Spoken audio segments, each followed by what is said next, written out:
Welcome back to Mini Traders. In this video of our comprehensive algo trading course, we'll be diving into a new topic, sets in Python.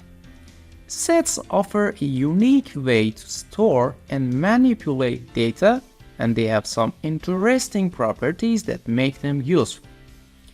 So let's get started. First things first, let's define what a set is. A set is an unordered collection of unique elements in Python. This means that sets do not preserve the order of their items, and they do not allow duplicate values. To create a set, simply use curly braces or the set function. Let's take a look at an example.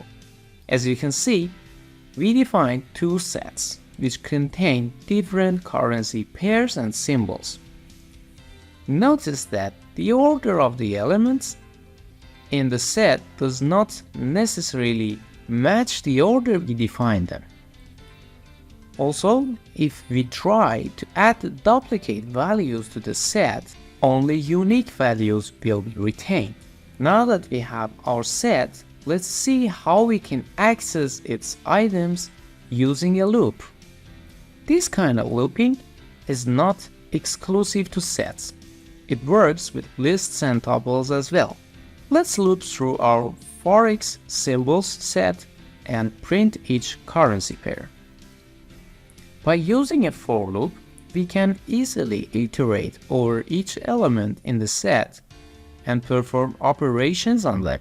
Next, let's say we want to check if a specific currency pair exists in our set. For this purpose, we can use the in keyword. Let's see how it works.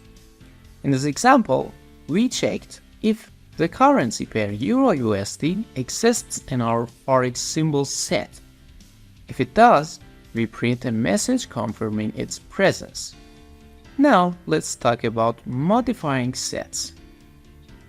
Once a set is created, its items cannot be changed. However, we can add new items or remove existing ones. Let's see some examples. Here we use the add method to add the currency pair NZD/USD to our forex symbols set. In this example, we remove the currency pair GBP/USD from our set using the remove method. Apart from remove method, sets also provide the discard and clear methods for removing items. In the second example, we use the discard method to remove the currency pair USD/JPY if it exists in the set. Unlike remove, if the item is not present, discard will not raise an error. In the third example, we use the clear method to remove all items from the set. Sometimes we may need to combine two sets into a single set. For this purpose, we can use the union method. Here we created two sets, set 1 and set 2, and then use the union method to combine them into combined sets. That wraps up our discussion on sets. We covered the basics of sets, including creation, accessing items, checking for specific values, adding or removing items, and even joining two sets together.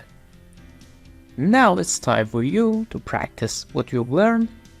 Remember to subscribe to our channel, Mini Traders, to stay updated on our comprehensive algo trading course and other useful contents of the channel.